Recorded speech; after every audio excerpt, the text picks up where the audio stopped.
Piers Morgan has built an entire career out of one skill, never avoiding a fight. Presidents, activists, comedians, his own colleagues, nobody gets an easy ride. Sometimes he destroys the guest. Sometimes the guest destroys him. And once, he stormed off his own show mid-broadcast. And by the end of that same day, he was gone from it for good. These are Piers Morgan's 10 most heated interviews. Why are you laughing? I'm coming to answer your question, but I'm not. What do you find funny about this? I don't think it's funny in the slightest. Well, why do you keep laughing then? No, I realise that. I'm not like. Very dissent. I just haven't asked you You're about a very dissent. This was a 20-minute interview. Sorry. Listen. Piers Morgan and Donald Trump were friends for over a decade. Then, in April 2022, Piers launched his brand new show with Trump as the very first guest and opened with the one topic Trump cannot tolerate. We have crooked, corrupt elections. Here's what I would say to you. And I've proven it. Here's what I would say to you. I believe it was a free and fair election and that you lost. You don't really believe that? That's my belief. All right. Well, then you're a fool. However, then you're a fool. Maybe I am a fool. Maybe I'm the fool in this conversation about it. And you're a fool and you haven't studied it. 15 years of friendship, evaporating in 3 sentences. I haven't mentioned... That's it. No, yeah. Last question 4 times. No, I realise that. I realise that I'm not like... Very dissent. I just haven't asked you You're about... a very dissent. This was a 20-minute interview. Sorry. Listen, this was a 20-minute interview. Don't you think? Okay, let's go. That was a great interview. Yeah, that's fine. Thank you very much. I really appreciate it. Turn the camera off. Trump later accused Piers of deceptively editing the promo. Piers demanded he show evidence or accept the result and move on. The most explosive interview of the year, and it was episode 1. So are you going to run again? Well, you know, for reasons of campaign finance and everything, I'm not allowed to say, but let me just say this. I think a lot of people are going to be very happy.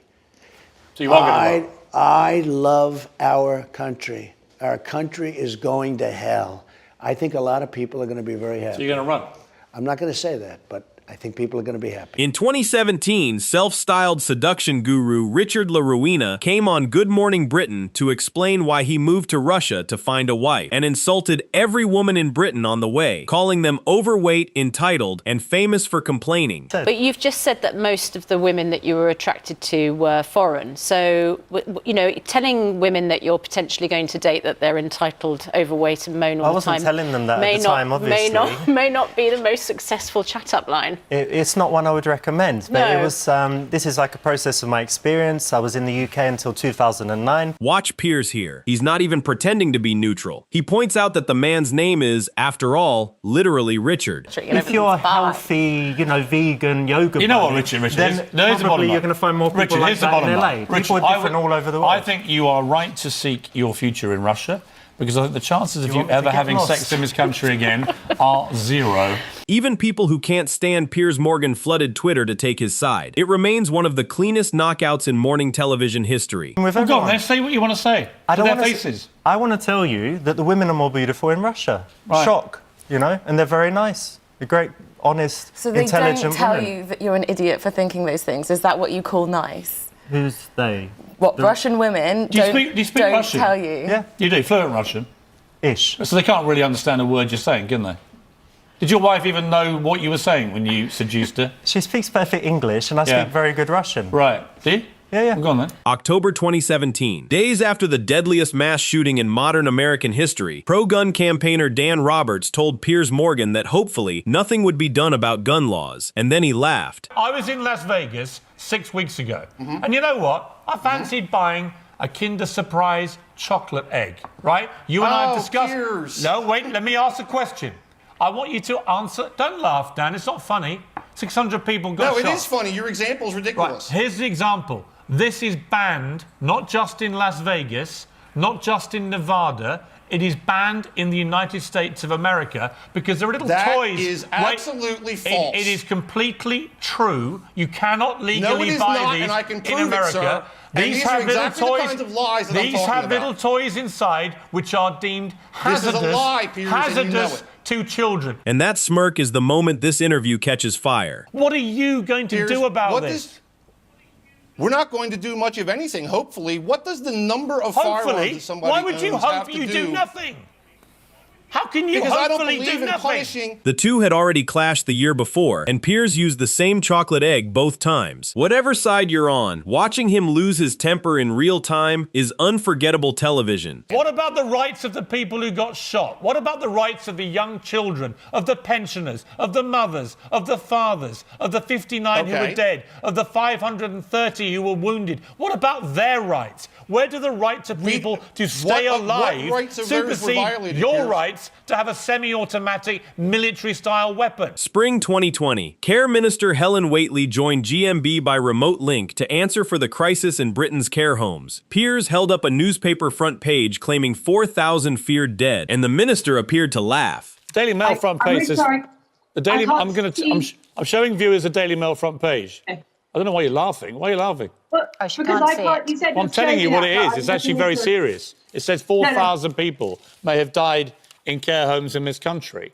To which my point to you is, why are you only now doing all this testing? Where were these tests a month ago? She later explained she couldn't actually see what he was showing on her remote camera. Piers was not in a forgiving mood. Is it true that 4,000 people...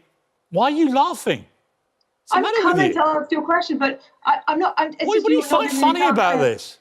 I don't think it's funny in the slightest. Well, why do you keep laughing then? I'm not laughing at all. I literally just asked you, is it true that 4,000 elderly people have died in hospital and all you can do is laugh? What's the matter with you? The clash generated over 600 Ofcom complaints, most of them, remarkably, defending her against him. Piers's response was to tell his followers exactly where the complaint's website was. It became the defining interview of his lockdown era. February 2017, on Bill Maher's panel, Piers insisted there was no Muslim ban. Sitting next to him was Australian comedian Jim Jefferies. It did not stay civil for even one more sentence. The people who said during the campaign that Hillary Clinton was the lesser of two evils. Could we get the apology right now? Yeah. Why? Why? Why? As if, are you serious? I'm serious, yeah. Like Hillary Clinton would have a cabinet with Betsy DeVos and fucking Rick Perry?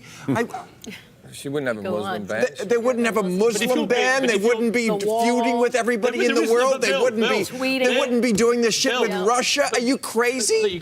Calm down, Bill. There is no Muslim ban. If there was, fuck off. Sorry, why don't we... Fuck off. Okay. It's a fucking Muslim ban. Jim Jefferies has never met a thought he didn't say out loud, including the Hitler comparison. That it didn't happen on the first day, he worked up to it. Give him a fucking chance, mate. And you know what I mean? Why not? Hitler didn't kill the Jews on the first day. He worked up to it. Mate. All right. See, I have to stop you all. That is the exact ridiculous, hysterical, over-the-top nonsense. If that people is, got I'm afraid, hysterical in making Germany people like you right away, ridiculous. then it wouldn't have... He's not the new Hitler. You just like that you won The Apprentice and you have a famous friend, mate. That's all you fucking like. Can I say one thing? That's all you like. October 2023, Egyptian satirist Bassem Youssef joined Piers to discuss the Israel-Hamas war. Piers came prepared for a debate. Bassem came with a weapon Piers had never faced. Sarcasm so dark, the host couldn't tell if he was serious. We're used to that. We're used to them being bombed every time and moving from one place to the other. It's just like those Palestinians, they're very dramatic. Israel killing us. But they never die. I mean, they always come back. They're very difficult to kill, very difficult people to kill. I know because I'm married to one. I tried many times, couldn't kill her. Watch Piers's face. This is a man realizing that his usual playbook doesn't work. Let me ask you a question. Uh-huh. And the question, What's because the question? you raised it earlier about proportion. I honestly don't know what the proportionate response is. I honestly don't. I don't. I've been watching the airstrikes this week thinking... So what's your question? Well, I would ask you, if you were Israel, what would you... If I was Israel? If you were Israel and that had happened to you, what would you think would be the appropriate way for the country to respond? The interview was watched more than 20 million times, and Piers had to invite him back for a 2-hour rematch. Almost nobody outdebates Piers Morgan on his own show. Bassem Youssef did it with a smile. The day of the 2017 Women's March, Piers posted over 100 tweets mocking it, joking that feminists would go crackers if men held a march, and threatening to organize one himself. 2 days later, GMB put him face-to-face with the movement's leaders on his own show. My point about it being pointless, wouldn't it be better to wait for Donald Trump to actually try and do something to infringe on women's rights? Because right now, he hasn't. I think you have to accept that what Donald Trump has said throughout his leadership campaign about women, the way he treated Hillary Clinton, calling her a nasty woman, really does demonstrate that, you know, she called everyone who supported Trump a basket of deplorables. Well, it's a two-way street. Why is she allowed to call people a basket of deplorables and get away with it? And when Trump criticises people who support her, he's the bad guy. Count the interruptions in this next section. His guests certainly did. But I think the basis of the protest was based on stuff like everyday sexism, comments, rather than actual fundamental beliefs, the belief in abortion rights, the belief in a woman's... And by the way, I think can I just say, actually, that... Well, hang on, can I finish my point? So Can women stop interrupting women, but... I don't mind if you interrupt me at all, but the thing is... if we want to actually look at what this protest was saying, it was saying that us women, are saying the right thing, and the women who voted for Trump are saying the wrong thing. There was a very clear distinction, a lot of snobbery going on. That makes me very uncomfortable. 52% of all white women in America did not vote for the white female candidate. They voted for Donald Trump. When your own co-presenter publicly sides against you mid-interview, the debate is over. Piers just didn't know it yet. When Just Stop Oil began blocking motorways and throwing soup at masterpieces, Piers invited them on, repeatedly. And every single time, the studio descended into the same beautiful chaos, including the night a spokesman accused Piers of libel, live on Piers' own show. But most people, in fact the vast majority now, are absolutely sick and tired of what Just Stop Oil are doing. They think it's puerile, pathetic, and it's not advancing the cause one iota. Nobody is walking around going, God, they've wrecked the snooker. I must come round to their cause. Why do this stuff? I don't get it. There are multiple people in this conversation, and at this exact moment, all of them are talking. Why don't you go to Pakistan and interview the people whose lives are dying and are flooded? If you were courageous and use your amazing role that you've got, you could be courageous. Just to clarify, it's not your show. No, but shouting doesn't work. I do the question. You do the shouting. Stop shouting at me then. Good. You haven't answered my question. Let's have a conversation. Let's have a question. That's good. See if you can answer it. What are the CO2 emissions for this country, and what are they for China and Russia and India? It's the rare Piers Morgan segment where even Piers loses control of the room, which is of course exactly why he keeps booking them. March 2021. Piers had spent the previous morning trashing Meghan Markle's Oprah interview, declaring he didn't believe a word she said. Then his own weatherman decided he'd heard enough. I understand that you don't like Meghan Markle. You've made it so clear a number of times on this programme. A number of times. And I understand that you've got a personal relationship with Meghan Markle, or had one, and she cut you off. She's entitled to cut you off if she wants to. Has she said anything about you since she cut you off? I don't think she has, but yet you continue to trash her. Alex Beresford isn't shouting. That's what makes this devastating. He's just telling the truth slowly. Has she said anything about you since she cut you off? I don't think she has, but yet you continue to trash her. Okay. I'm done with this. No. Sorry, no. Sorry. So, do you know what? That's pathetic. You can trash me, maybe not my No. See you later. I'm being...